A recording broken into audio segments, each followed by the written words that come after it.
myself Dr. Atul Garg. I am Assistant Professor in Department of Microbiology. I'll be discussing about SARS coronavirus 2, its virology, transmission, dynamics, and Indian data.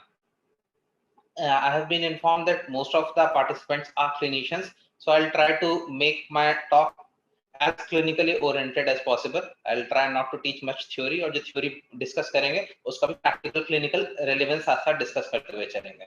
And please feel free to interrupt me in between जहाँ पे कोई भी problem हो या कुछ समझ में नहीं आए तो. Okay, starting with the classification. SARS coronavirus 2, it belongs to family Coronavirinae, and there are 4 genus in this Coronavirinae virus: Alpha coronavirus, Beta coronavirus, Gamma coronavirus, and Delta coronavirus. Then in Beta coronavirus, we have 2 subgenus, Sarbecovirus and Merbecovirus. In Sarbecovirus, we have, in 2002, we have SARS coronavirus from Guangdong province. Then this is SARS coronavirus 2, which is the recent coronavirus. And this MERS coronavirus, this belongs to a separate subgenus. Coming to human coronavirus, till date 7 human coronavirus have been identified, and based on their pathogenicity, they have been divided into mildly pathogenic human coronavirus and highly pathogenic coronavirus. Mildly pathogenic coronavirus infect upper respiratory tract and cause seasonal flu-like illness. They consist of human coronavirus 229E, O43, NL63, and HKU. Whereas highly pathogenic coronavirus, they infect the lower respiratory tract and they are the primary cause of pneumonia, ARDS, and complications. It consists of 3 viruses: severe acute respiratory syndromes or SARS coronavirus, then Middle East respiratory syndrome coronavirus or MERS coronavirus, and last one is the latest novel coronavirus, that is SARS-2, that is severe acute respiratory syndrome coronavirus 2. Coming to the evolution of this virus, coronavirus, they are mainly of zoonotic origins. All the coronavirus, 3 coronavirus, these have been originated from the bat. They were bat coronavirus. Through an intermediate animal host, they were transmitted to humans. Like this, through civet cats in 2002, the SARS coronavirus was transmitted, and there was a pandemic which originated from China. 10 years later, that is in 2012, through camel intermediate host, MERS coronavirus originated in Saudi Arabia. 7 years later, in 2019, through the intermediate, we are not sure whether there was snails or porcine or porcupine. There are a lot of theories about it, but this virus has been originated in 2019 from Wuhan, China. So every 7 to 10 years, a virus is originating. We really don't know after 7 to 10 years what will happen. This is about the origin of my colleague Dr. Chinmay Sahu will be covering the international epidemiology and current aspects, so I'll be skipping the part on the global epidemiology. This virus was originated or first time isolated from Wuhan, China. This is the timeline. These type of slides you all must have seen, that somewhere in December 30, there was a cluster of case which was identified in China. In 7 days, the virus was cultured by CDC China. In next 5 days, the whole genome sequencing was done, and we could know that yes, it's a SARS coronavirus. And within January, almost 8 to 10 countries it has already spread, and by March we had a global pandemic. Okay. Now, after this brief introduction, coming to the first part of my talk, that is the basic virology. Structure of SARS coronavirus. The size of a coronavirus is 100 to 150 nanometers. Striking features are club-shaped spikes, giving the name coronavirus because of the crown-like appearance under electron microscope. These are the club-shaped spikes. Because of these spikes, when seen under electron microscope, it is known as coronavirus. The genome of this virus is 26,000 to 32,000 base pairs. This is the structure. It is a RNA virus. This is RNA. Then this is the nucleocapsid proteins. Then this is envelope proteins, membrane proteins, and spike glycoproteins. As a clinician, you should be aware because spike virus attached with spike glycoproteins, and I look for antibodies against spike glycoproteins when I am looking for a plasma donor. That is the importance of spike glycoprotein. Envelope proteins and membrane proteins, these are the targets in a PCR, the genes which prepares them. So these all, as a clinician, we are supposed to know. Coming to the genomic structure, genomic structure is important for you to understand. I'll try to be very brief, and I'll try to be exact point wise what exactly is the genomic structure relevance to you, because you need to understand the genomic structure, because the next class will be on lab diagnosis. Until and unless we know the genomic structure, we won't know what we are targeting in a lab diagnosis, because the basic of diagnosis is PCR, real-time PCR, in which we are targeting some genes. Now this is the whole genome of the virus. 1/3 of the genome is structural proteins. This colored part, this is the 1/3 part. These are the structural proteins, which consist of, these are the genes for envelope protein, membrane protein, N proteins, and this is open reading frame 1A, open reading frame 1B. Now this forms 2/3 of the genome. Now it is important to understand that this part, open reading frame 1A and 1B, is highly conserved for SARS coronavirus 2. These genes are genus specific, so they can be found in SARS coronavirus 2, they can be found in other coronavirus also. So whenever we do a PCR, generally we target a screening gene from this area. If the screening gene has been found in the sample, we target a confirmatory PCR by one of the genes from this area. In this area, we have RDRP gene in ORF1B and ORF1A. We target one of these. This is the size, like the whole genome is about 30,000. 21,000 is the open reading frame. Open reading frame with the two targets, ORF1A, ORF1B, and RNA dependent RNA polymerase RDRP. These three genes are targeted as confirmatory PCR, and these E gene, M gene, N gene, S gene, these are found in screening PCR. So whenever we do a PCR, this area is genus specific, this area is species specific. So we do a screening genus specific PCR. If the sample is positive, we do a species specific PCR. These are the structural proteins. I won't go in much details of the structural proteins, but this is the S protein. S protein consists of two parts, S1 and S2, and antibodies against, with the S protein, it attaches to ACE receptors, and antibodies against this S protein are protective in nature, they are neutralizing, and they are targeted in plasma therapy. Okay, now coming to the clinical importance, why I have shown you this genetic structure, so that when the next class we talk about the lab diagnosis, things are clear. Now in the genetic structure, I have shown you two things.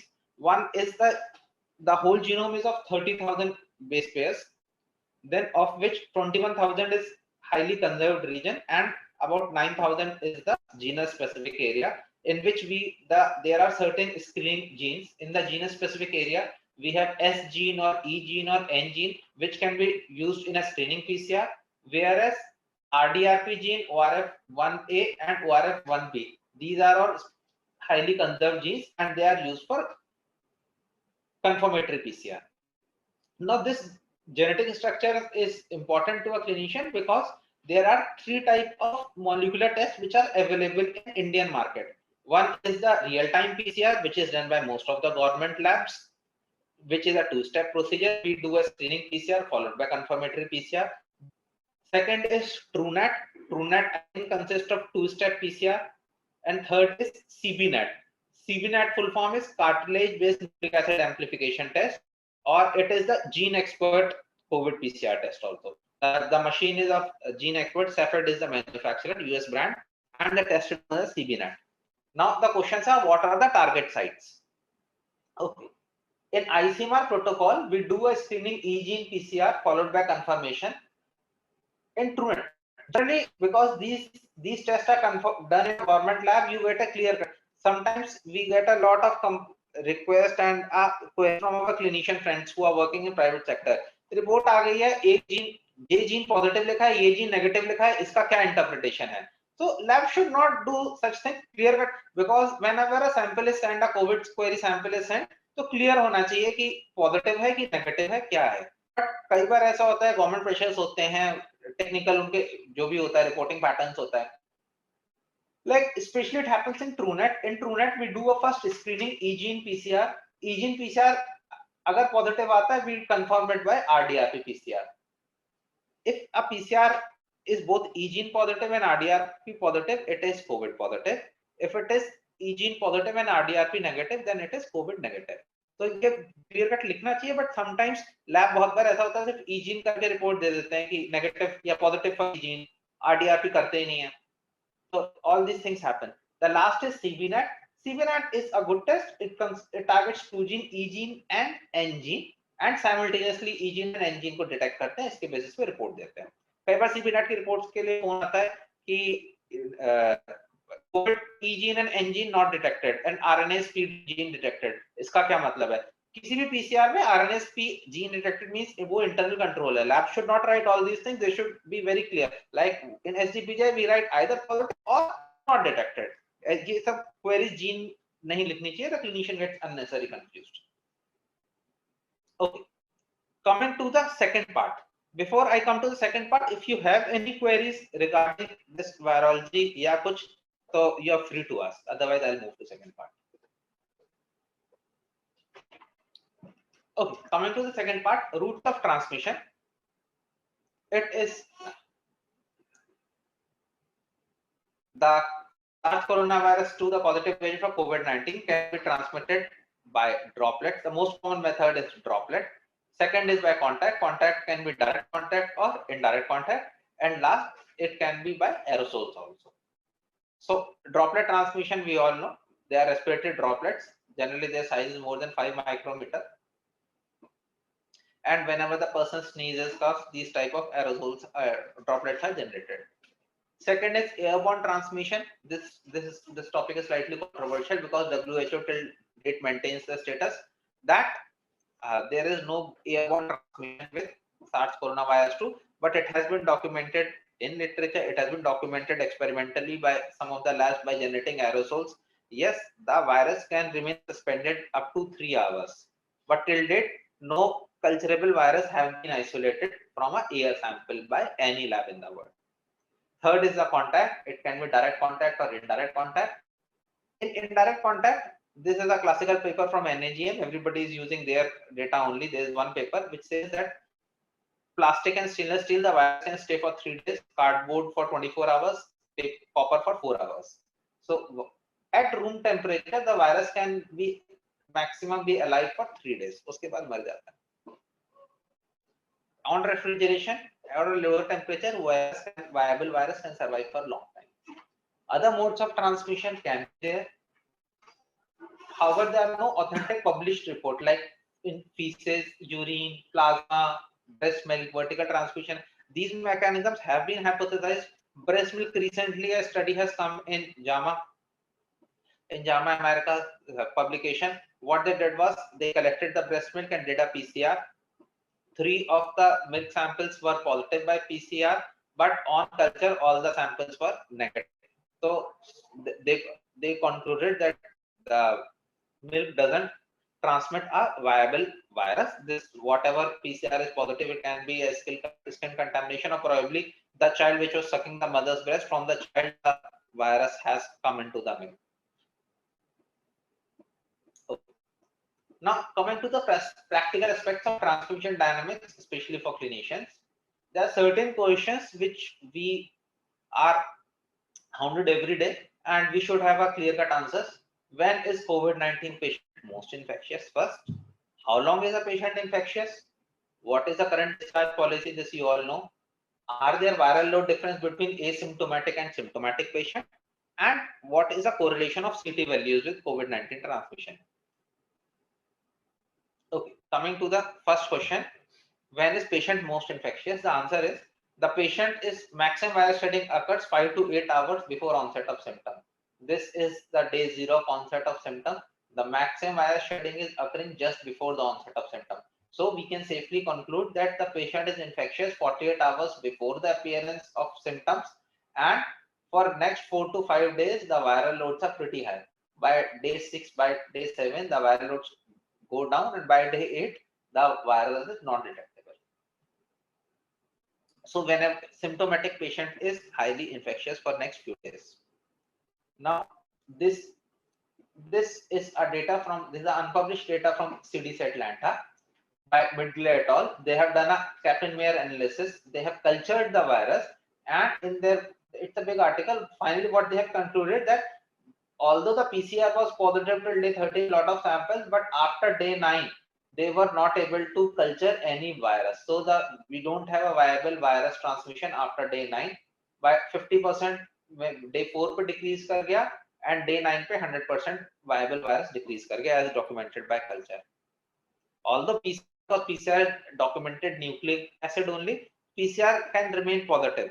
And one of the publications, the PCR is positive even up to 12 weeks. 3-4 महीने तक भी PCR positive, 84 days तक भी होता है. The PCR can be positive because PCR is a very sensitive test. Even if it is a dead virus or if it is a broken virus and nucleic acid is there, the PCR will come out to be positive. Discharge policy, we all know that after 10 days in an asymptomatic patient we discharge. Okay. The next question was, is asymptomatic patient less infectious than a symptomatic patient or more infectious?